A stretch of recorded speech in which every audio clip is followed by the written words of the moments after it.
The old mansion stood on a hill. A long, winding drive led up to it. The house was dark, windows were boarded up, the lawn was overgrown with weeds. Trees loomed over the mansion, their branches were bare. A cold wind howled through them. Mist swirled around the house. It was like a scene from a horror movie. I pulled my coat tighter around me.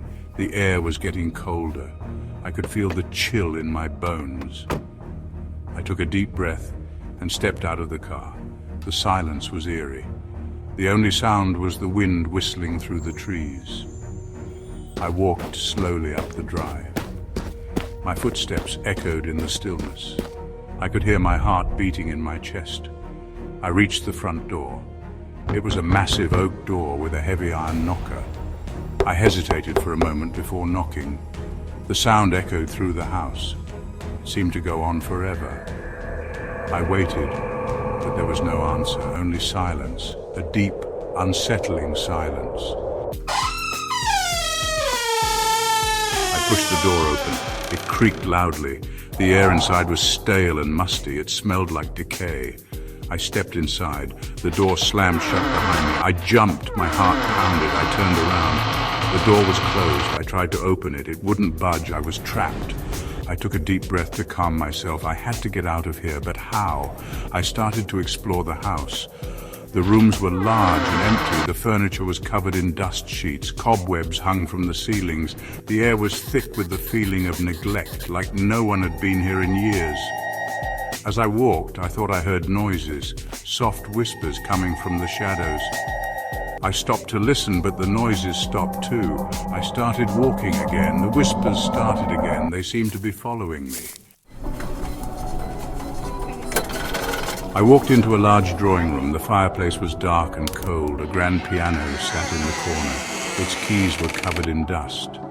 A single window cast a dim light into the room. It did little to penetrate the oppressive darkness. Suddenly, the piano started to play. The keys moved up and down, but there was no one there.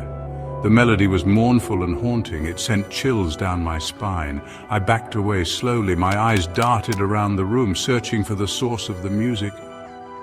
But there was nothing there, only the sound of the piano. A cold wind swept through the room. The temperature plummeted. I could see my breath in the air. I felt a presence in the room with me, something dark and malevolent. I ran out of the drawing room. I had to get out of this house. I raced down the hallway, my heart hammering in my chest.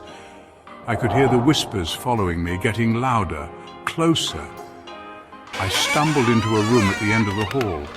It was a small bedroom, a child's bedroom. There was a small bed in the corner, and a rocking horse stood beside it. On the nightstand, I saw a book. I picked it up. It was a diary. The cover was old and worn, the pages yellowed with age.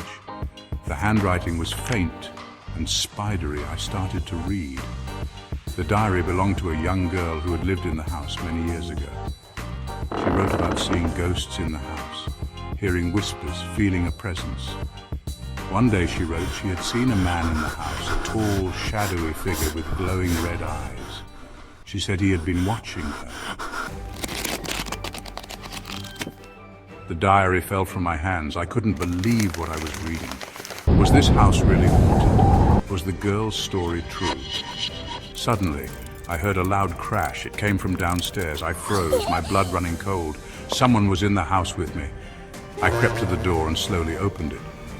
The hallway was dark, but I could hear footsteps coming up the stairs. Heavy, deliberate footsteps. I didn't wait to see who it was. I ran to the window and threw it open.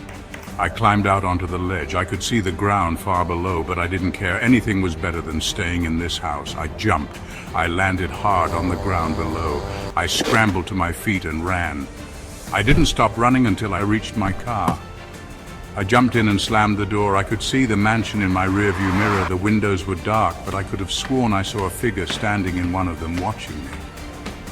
I started the car and drove away. I didn't look back. I never wanted to see that house again.